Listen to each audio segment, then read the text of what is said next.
tonight, Mr. Likuyani, and for those who have no idea, this is where the name stems from.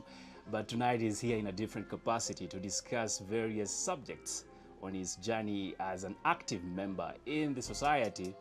And when I talk about active, it is all about leadership and his work history and his travels around the world and what he's seen, what not seen, and probably we'll be asking him what he thinks about the current situation of Russia and Ukraine. For this and much more, join us as we start the conversation. This is The Perspective. Good evening, sir. How are you doing? I'm okay. Not as good as you, but I'm fine. Well, we can tell clearly years and age have not had anything on you because the skin still looks fresh. What is the secret?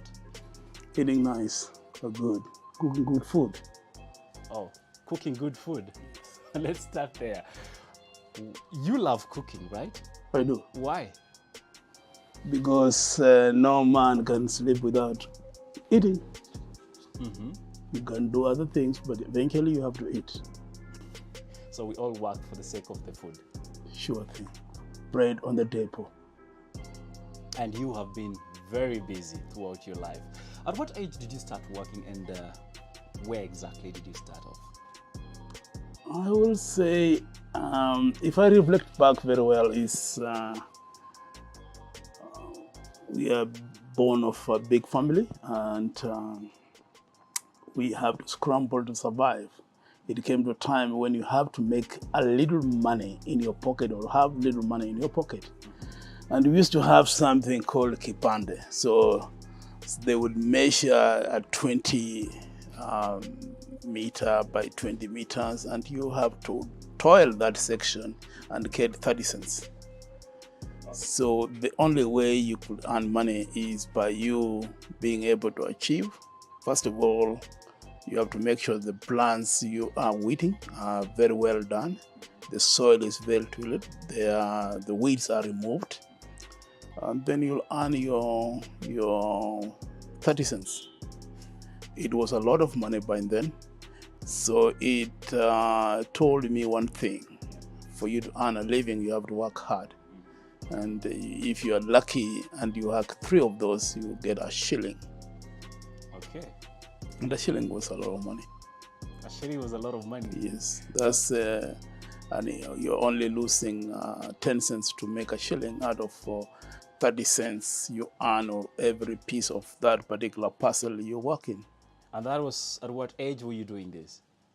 I would say at the age of 9, 10, 11. So you started making money at the age of 10? So I did. You're so crooked. I did. Why did you pursue your studies instead of going into business sort of adventure? I never left school. I was still in school. I had to make sure that I am ready in the morning to go to school. And in the evening, if I'm lucky to get home early, I'll go and do that. On Saturday, that's what I do. And during holidays, remember, you're only exposed to that kind of business or earning during the month of April. And if your memory serves you better, April is Easter, and there's a time when it's raining and the plants are growing. Mm-hmm. That's when that job becomes available. The other time is to wait for those particular plants to be ready. That is around September, October, November. And when they're harvesting, your duty will be to go and scavenge where they have been able to remove the actual maize. And whatever you scavenge through, you will collect maybe in a month to accumulate it, and eventually you will make sure that you go and sell it in one of the villages in Maragoli.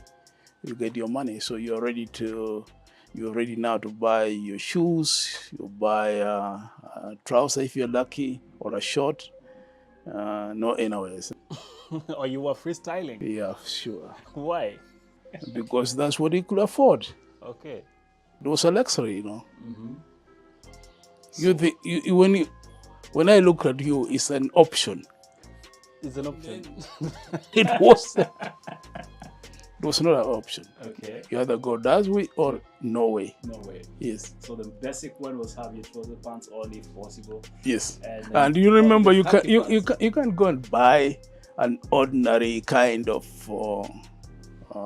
shorts. It has to be related to your school uniform, because you are buying your uniform actually. So you'll use it for all purposes and means, but at the end is a school uniform. We are born 9 of us. 2 of us are not there, but it was a big family for my old man and mom. And after I did my CPE, they used to call it, I crossed over into Uganda. That's where I went to study. And it was easier that time because my dad was there and he would be able to facilitate the school fees being paid in school. And I could not just sit because there was no KIPANDE by then there. So I had to imagine and come up with a strategy of earning some extra money to buy my uniform, continue buying my uniform. Yeah. That would be to buy, to wash cars. I wash cars. And at the same time, I used to plant plants in the pots. Now you see the pots comes in different shape, plastic, and so I will plant those and sell them and get money. Yeah. And I buy my uniform. Then I bought my first camera, and the school was huge. School was very, very huge. We had nearly 4,000 students at day school mixed. One of the best schools in Kampala. In the months of January, February, I made a lot of money to be equivalent to a minister in Uganda by then. You were cartel? No, I wasn't. It's just working hard, being an entrepreneur at a very early age. So I'll take photograph and take them to the studio. They print them and I bring them back, and they used to make the students' IDs. And me being part of that particular system at school and being a Kenyan, everything could be sourced from Kenya. So everybody wanted to be my friend. So I'll ensure that since they are super rich kids in Uganda, when they want to sell their second hand, it's not like here where you have Metumba and Kikomba and so forth. So I'll make sure that when they want to sell their old clothes, I'll use this money or take a photograph, and he'll give me a nice shirt or a nice trouser or shoes. Mm-hmm. Yeah, and I remained smart. It was from 1970, actually 69, 70, 71, 72. And then during that time, Amin was of course in power, and it eventually came to a stage when there was no soap, no oil, no nothing, absolutely nothing. And I used to have connection because there was one of my uncle, Lawrence. He used to drive an East African bus services to Uganda. So he'll bring me everything, soap, oil, whatever you name it, and bring it over. So, and then I'll use those to make more friends and at the same time sell and get money. Did my O-level, and then I proceeded to Makerere School of Fine Arts. Tried and do my A-level, which I could not succeed. So I moved to Kisubi Technical School. I was there for a few times. Then eventually I ended up back in Kenya. And from Kenya I was absorbed by East African Power and Lighting Company and sent to Kenya Polytechnic for electrical system engineering. And that's where I was until I joined the Air Force. And that's where I was until I joined the Air Force. Actually, I had not fully completed my technical engineering subjects when I was absorbed by Kenya Air Force. In the Kenya Air Force, I joined the communications. they used to call it, actually electronics. And in electronics, I went to GTS, they used to call Ground Training School, where I did my first, second, third grade. And I was eventually made by then it was a major was Mera. And there was another major called WASWA. They are very, very good mathematicians and also engineers. So they say they are interested in me. They would like to mentor me into being able to work for the Air Force in the training part. That's when I was posted to Nanyuki. Nanyuki, I revived the radar system. On my own, I had not done for any studies. I just went, studied the diagrams and revived it. And they were very, very pleased with that because the radar became online. Radar system is that which monitors the air movement of any particle or flying particles in the air. So without which you are blind, you can be bombed, you can be harassed, you can by anybody. Yeah. So this one gives you information. They give you information of the height of the aircraft from the ground. It gives you the direction in which it's flying to or flying from, and also it is used for navigational purposes. So I was able to revive those ground radar systems on my own in the so that I get it right. Before you joined, this radar system was completely off. Yeah, it was off. Military operation. Yes, it was. Only 1 or 2 were working, but 3 of them were down. And electricity. Well, I can tell that's where the engineering in you comes in. But let me take you back to the attempted coup. Where were you then? Well, I was in Nairobi. Are you part of the team? No. I wasn't, but everybody who was in Nairobi, as long as we were Air Force, it's like you are part of it. It didn't matter. They had to vet you, bring you, wash you, cleanse you until they are sure that you are not part of it. But it was one of the worst kind of experience one would ever experience. And that taught me a lot because when you're being arrested, you're being interrogated, you're being subjected to inhuman treatment, not because you're being, those human rights kind of thing are no longer there. So you're arrested, thrown in. But I was never arrested because I was on leave. So I eventually ended up by then I was teaching in the Kenya Armed Forces Technical College. I was teaching applied maths, applied physics, and telecommunications. And also I used to do digital computers. So all those things exposed me to a lot of people who were in. And they took me to Nakuru. In Nakuru, I stayed there for 3 weeks. And then they brought me back to Nairobi and back to Embakasi. Embakasi, where I was until we started now moving out of Embakasi to come to MAP to be retrained into the new Air Force. Wow, such a heavy story, and I know for those who have no idea what I'm talking about, we're talking about the attempted 1981 coup? 1982 coup, sorry about that. August.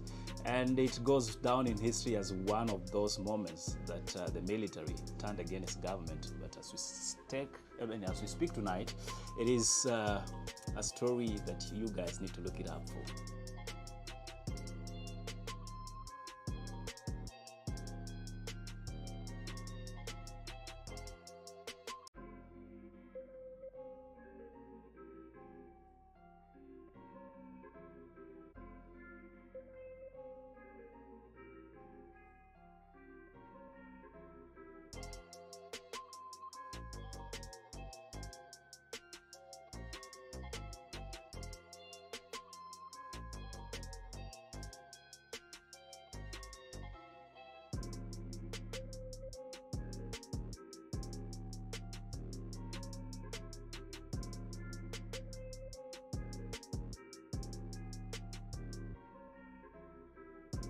When I came back, that's when I continued teaching. And then out of nowhere, when I went to my office, I was one of the few people who had an office in my own. So I went and found a piece of paper underneath. And someone, hey, you know, they're interested in some people who have the skills you have to join the UN and be able to keep the services, especially in Namibia. So I did apply. And when I applied, I was immediately sent to the US, where I stayed for 1 year. I was sent to Kisla Aerospace Station to learn about satellites and satellite communications, and also digital communications. While I'm there, I went to William Air Force Base, where we had applied technology of space control. Then I came back to Kenya. When I got back to Kenya, I found a letter waiting for me saying, hey, there is an interview that you're supposed to be done, or supposed to be done by you at the UN headquarters. So it was not like I had written post office number. That's where they sent letters. So it came to the UN office in Nairobi, and eventually it came to the Carson Embakasi and into my office. So I got it, read it, and was requested to go for an interview, and that was 3 weeks late. 3 weeks late? Yes. So I went and knocked on the door of the person. It's not like now. And they told me, yes, we have been waiting for you. So I told them I'm here. Say, okay, we would like to be interviewed. And if you succeed, we will employ you to join the UN field services. So 2 days later, I came for an interview. I did the interview, and I continued with what I do best, teaching. Or we used to call it cheating. Because you read a lot, but you retain very little, and that little, when you pass on, only one line is passed to the student. And then they look smart. Yeah, they have to. If they don't, then their brains are not working. So we did an interview, and but then everything stopped. I was temporarily sent to the US again, where I was involved in the system analysis of changing digital communication in the armed forces. Came back, found my papers were ready, they were waiting for me again. So I went and submitted in all the documents they wanted. And they told me, we want everybody, even including your family, which I did. After, of which I was not really interested in, because I don't know. But when they brought me the package, and I read all of it day and night. Tell me about the package. Don't just tell me you read. Yeah. Because I know it was a heavy one. Yeah. Tell me about the package. The package was, let's assume you are earning an equivalent of 30,000 Kenya shillings, assuming. And they bring a package where you are going to earn 1.2 million. So you start in our world, you tunaita kuomoka. So you start to sweat your feet. You start building castles in the air, and they crumble. Because you don't know exactly what this world I'm going in, that you can earn that money. And eventually, they sent me all the documents. They gave me my diplomatic passport. And I cannot travel out of the country simply because I still have this national passport. Yes. National passport is a service passport. It's not like an ordinary passport. So you cannot travel out of the country before you submit it back, and you have to be cancelled to get the Kenyan normal passport. So I have to apply to leave the armed forces. My boss was very, very supportive. Colonel Dolly, rest in peace, he died. He was teaching at the college where I went to school. He died. And then Colonel Osmera by then, they supported me and they told me write a letter to the Air Force Commander. And I have been with Air Force Commander one-on-one during the time of Armed Forces technology, which was held in the MAP. So I eventually wrote. I don't know what I wrote. I don't know if it was English or Swahili, but they accepted and said that you came in, you have been able to teach a lot of people, and we cannot hold you against what you have achieved and what you want to get. So they told I got my full pension, got all my money. So I was fully loaded while I'm loaded, only to be. So there's a bridge. There was a bridge. So you, by the time you were leaving, I was already money bridged. was not a problem. No, it wasn't. Guys, this is a true story of what we call resilience and hard work. And if you've not heard it from him, he's here to tell his story.